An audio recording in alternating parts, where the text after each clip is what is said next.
Hi, this is Mark Rosen from WCCO TV, and it's my pleasure to introduce my good friend Ron Henderson, the Fitness King, presenting Motivation.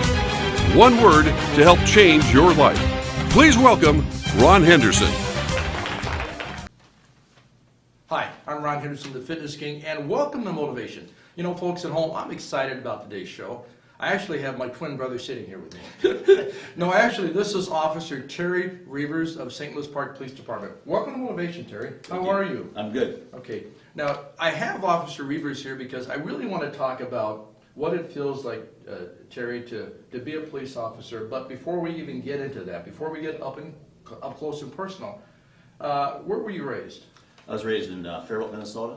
Okay. It's about an hour south of here. Okay, did you go to school out there, the high school too? I went to high school there, born, raised there, went to high school there, and then went on to college. Okay.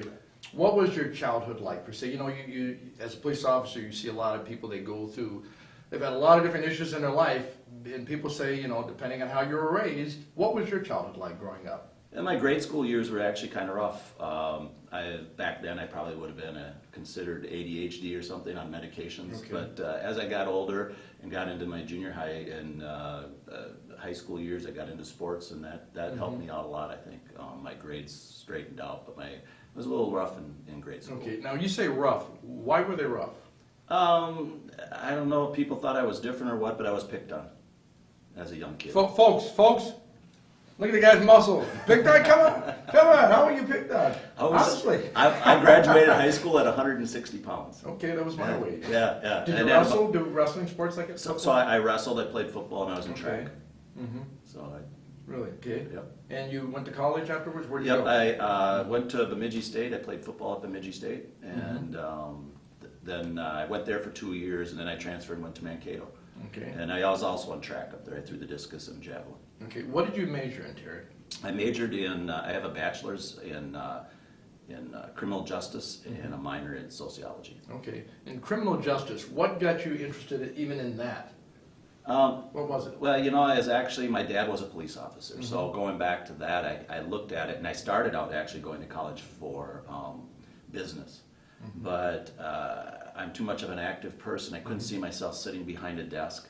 All my life, since I've been 15 years old, I've always worked and helped people. I worked at a state hospital when I was 15 for the next 7 years after that, helping handicapped and people. Okay. So you were looking at business, so you were looking at possibly maybe going to Yale, and now you're in the business of putting people in jail, right? I guess.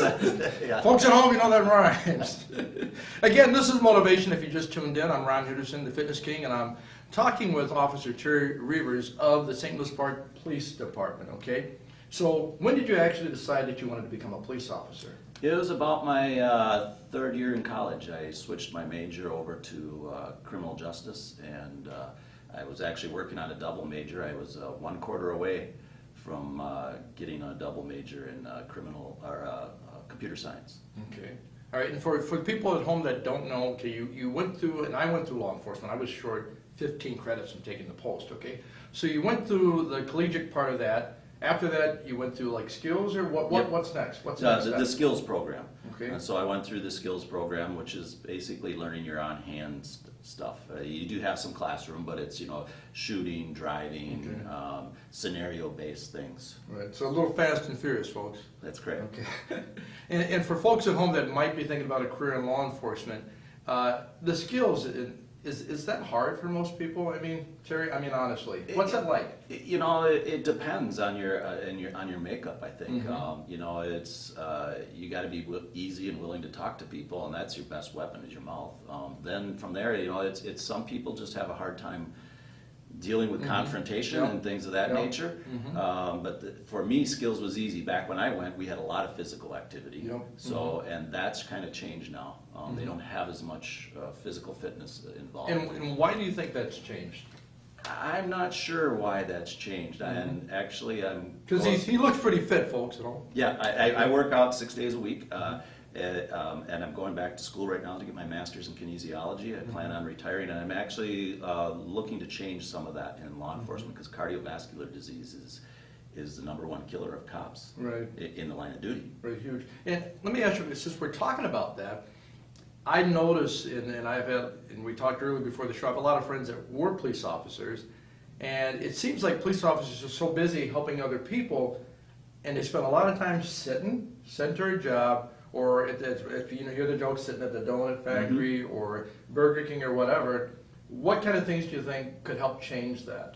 Well, I think that there needs to be some way to involve physical fitness. If there's a way that they can get paid or do it on duty, Right. Yep. get an hour of time to go do something physical while you're working. I mean, we have a sedentary job. We're sitting in a squad car all day long, and then all of a sudden, on a moment's notice, your adrenaline spikes because you have to Right. do something, Yep. and Yep. your heart rate is skyrocketed, and your body has to react to that. Right. And that's when an event occurs. Yeah, I like that, and I think that's something that would really be helpful. I mean, there's a lot of companies that they actually pay the employees to work out. Correct. I think that's very, very smart. And when I speak, I talk about people. A lot of people think, let's say, financially fiscal, but Terry, they need to think more physically fiscal. And Yes. your police officer, your job is to get out there to protect and serve.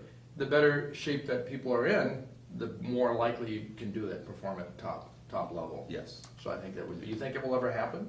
I think there's movements towards it. You see it happening more and more in police departments now, at least in Minnesota, that I've noticed. And with the studies that I'm doing, we're actually going to do a study this summer. I'm working with a PhD student to do some studies on police officers, to study with heart Yep. rate monitors in the line of duty, and do some stuff to hopefully, when we get done, maybe it'll give some facts and stuff Right, that we can right. make some changes. Right, and folks at home, that's what I do, right? I'm a trainer. They know I'm a trainer, okay? So I believe in that. I think that's great. Let me ask you from a self-defense standpoint, because you hear in the news there's all this stuff going on, this officer shot this person, et cetera, not being there, not knowing what happened. Do you think if more officers were, let's say, even had better self-defense skills, do you think there'd be less of that? I think that, yeah, I mean, self-defense skills, it's a physical active thing. Yeah. So if we do it like once a year on our police department, which to me is not That's not enough. I mean, if you do basic, simple skills, yes, but in order to master more complex skills, you need to work on those skills on a regular basis, and that's not gonna. So I think you need to do it more often. Right, I would agree. And it's interesting because I remember watching, some people at home, maybe you remember Bruce Lee before he passed away, martial artists. I remember reading about Bruce Lee from a self-defense standpoint, Terry. He said that he had practiced with the nunchucks for 10 years.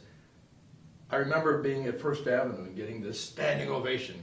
People stand, but people were sitting, we're all standing. And I realized it had actually been 10 years that I had practiced those weapons. So it does take time. And I think the earlier that people learn it, the better it is for them. So when people come on the department, if they had something ongoing, do you think it would help? Oh, yes. In my studies at the U right now, we talk about the 10,000 hour rule, and baseball players and things of that nature. They say it takes 10,000 hours to master some of those skills. So yes, absolutely. Yep, sounds good. Folks, on that note, we're going to take a break for a public service announcement, but we'll be right back with Motivation. Don't turn that down. We'll be right. Welcome back to Motivation. Terry, have you ever, we were talking earlier about self-defense, and you said that you think it would be helpful for more training. Yes. Have you ever had to actually use what you've been taught in real-life situations as a police officer yourself? Oh, multiple times, yes, absolutely. I've been, one of the very first incidences, I was a young officer, I was working on the road and made a traffic stop on a guy, and he pulled a gun on me right away. And I didn't have time to clear my leather to clear my gun to do anything. So when he pulled the gun, I was close enough. I just ripped it out of his hands. But it's that reaction and us having practiced that to be able to do that. And I've been in obviously numerous altercations. Not that I wanted to be in those, but it was And we talked about this earlier too briefly. When you hear on the news that somebody got shot 5, 6, 7 times, or you see the video and it's even clear in your mind that there wasn't justification for this, how does it personally make you feel? Not as a department, just you personally. So you're saying that it was not a justification? Yes, that you can tell that it wasn't justified. How does it make you feel? It hurts me deeply. Because as a profession, because that person is wearing the same uniform that I'm wearing, we're judged as a whole because of what one person did. There's 900,000 officers across this United States, and because of the actions of one person, we're judged based on that. And those people who wrongly do things should pay a penalty for it. Right, yep, okay. And I feel, it's, when I used to bounce, honestly, I'd go in places and people were so almost squeamish walking in because they were used to, I bounced at Moby Dick's, Joint Club, all these different places.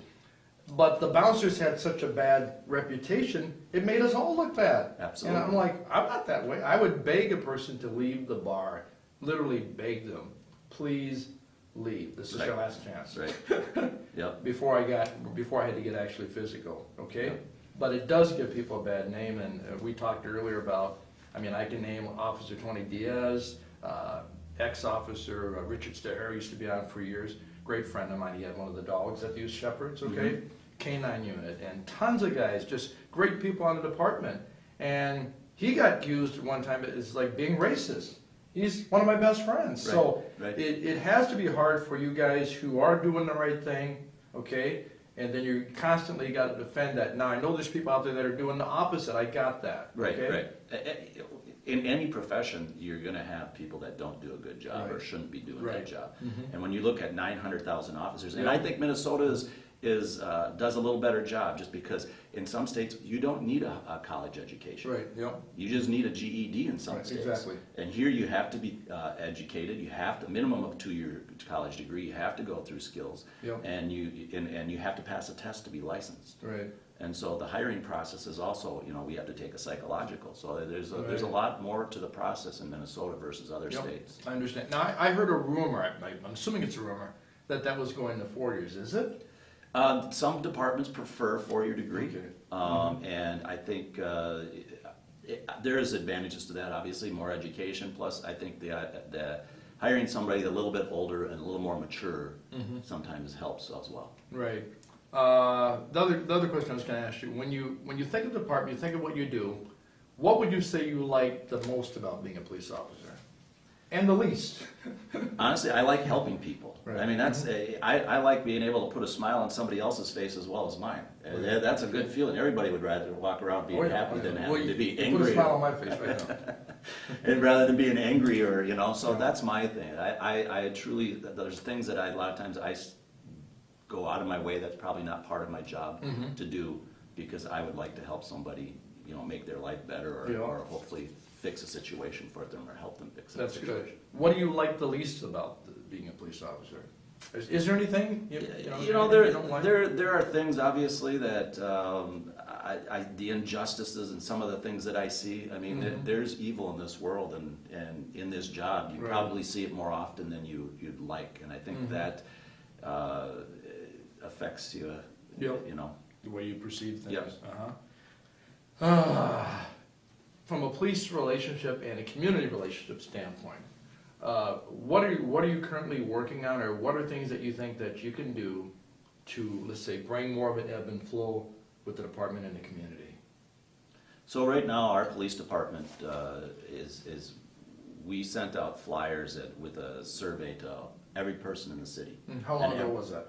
I'm not sure, and I Okay. think they're doing it in stages, but Okay. it was around the first of the year. Okay, periodic. Okay. Yep, so, and what we're doing as a police department, our chief, a sergeant, myself, and several other police officers within different departments are going out and meeting with every neighborhood, and going over the surveys, looking to see what we can do for them, looking to see how we can better relationships and what they can do for us.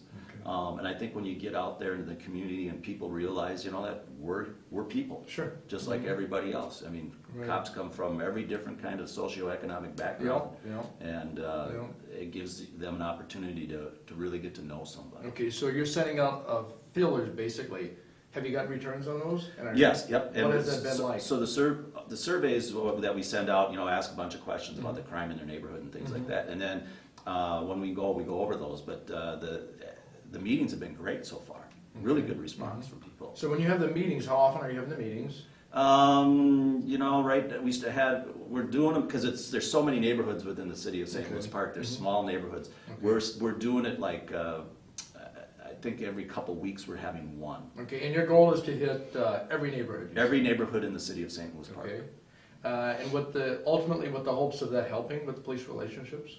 I think that's part of it, yes, absolutely. But we want the citizens to know that we're there for them, and then what, by relating, we get to see some of the issues or problems that they're having in their particular neighborhood that we can address and work on with them.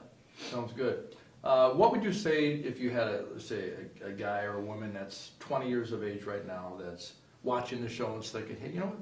I wouldn't mind being a police officer. What would you tell that person right now? You know, think twice? Yeah, you know, with the media coverage and the things that are going on right now, it's a little hard. You know, it is, but I still think it's a great profession. Just make sure that it's right for you, and understand, and maybe before you decide to do that, to go do some ride-alongs. See what it's all about. You know, make sure that it's a profession for you, because I'd hate to see someone go to 2 to 4 years of college and waste their money and get into the field and find out it's not really what they thought it was. Or you know, maybe they'd like to do it, but they're just not have that makeup to be able to do that job. Right. What is the age group right now for it? Is there age, you know, like a level? You got to be what, 20, 18? What is it? We really don't have one. I mean, we hire. And how old can you? You know that. Well, I'm 61. I might want to try get back on the police career. I think we've hired. Am I so old? I mean, I'm not the hiring process, so I can't answer that. But I think that, you know, obviously we look for people in their 20s and stuff is where we're usually hiring, but we hire people in their 30s and a little bit older. Keep going up. 50? Yeah. I'm 54. I'm about ready to retire. You look good. You look good. You look good. So that's good. And what do you, from a standpoint of, like, you know, gang violence and all that kind of stuff going on, are you guys working on anything to kind of help with those issues? You know, we have supporting the teens and different things, I guess. Yes, we have several people that work with. We've got you know, underprivileged, at-risk youth programs that we have officers out there in basketball programs and treehouse and things like that, where we go and work with those kids. And, and we give presentations. We got several officers that go out and give regular presentations and work with the youth in St. Louis Park. Sounds good. And how do people actually hear about the programs that you have for teens? Can they call the St. Louis Park Police Department? Sure, they go to and the St. Louis Park Police Department has its own website now. We have a Facebook page, so they can go there. Okay, and what is the information for? What is it? Where do they go to? I'm not sure the actual address for the St. Louis Park, but I'm sure if you Googled St. Louis Park Police Department, you'd come up with it, and then Facebook. Just go to the website for the police department, basically. So they have teen programs and all those kind of things. How are they handling? Here's another question. I didn't talk to you about this before the show, but there's a lot of stuff going on with sex trafficking. You have the Super Bowl coming here, okay? It's supposed to be, I think, in the top 2 for drawing people for that. Are you guys, you have plans for that? How are you guys going to deal with those kind of things? You know, we tend to not see it out in St. Louis Park. I'm sure it's probably happening. But, you know, when you get a big crowd like that, you know, every hotel is full. And, you know, we address it as it comes up, but we don't have any special plans as of right now that I'm aware of that to address that. Okay. Let me ask you this, because this is always the fun part for me. What do you actually do for fun, besides work out? That's one of my biggest things. Can I feel those folks at home? Listen to me, make a muscle, make a muscle. This guy here, he looks like me, something a little bit better. He's younger too. So what do you do for fun? I like to fish. I used to do a lot more hunting, but I'd like to get back into that. You know, I like the outdoors. I work in my yard, things like that. Do some reading. Yeah. What kind of books do you read? Right now, it's mostly on kinesiology and fitness books and magazines. That's good. Okay. And as an officer, I mean, people are going to know that you're serious, but is there anything else that you would like the viewing audience just to know about you? So when they see you on the street, when they see you in that uniform, doing your job, who else, besides a police officer, who else is Terry Reevers, the St. Louis Park police officer? Who else are you? I try to be a friendly person. I want to be someone that I always tell people, I'm a trainer in our department, that I'd like to treat people the way they treat me, you know, vice versa. So I go up to like the West End Shopping Center and I go and walk around up there and I like to meet people. I like to talk to people, see how things are going. Sounds good, and you're in good shape. Folks at home, before we go anywhere, I want to let you know I have a book out called Fitness Economics, and since Terry was nice, you know, police officers, they're busy serving you, protecting me, okay? But like he just said, he likes to read, so I'm going to give him a copy of my book, Fitness Economics. That's for you, Terry. And since you're getting into kinesiology, I mean, you're doing all that stuff, that's a quick book that you can read. Yep. And hopefully that'll be a blessing to you. I want to just thank you, Terry, for coming Thank on you. the show. I mean, I know you guys are busy protecting and serving, and it's an honor just to have you come on. And folks at home, I hope you enjoyed this. Motivation is on Saturday mornings at 6:30 and 10 o'clock. Keep watching Motivation. Every week we're going to bring you somebody new, somebody fresh, and somebody exciting, and with a smile on their face. Thanks for tuning in to Motivation. I'm Ron Henderson, the Fitness King, with Officer Terry Reevers of the St. Louis Police Department. We'll see you next time on Motivation. Stay fit and stay strong. Good job. Thank So you. they'll turn it off now and cut it. What do you think? I thought it was good. I hope it went all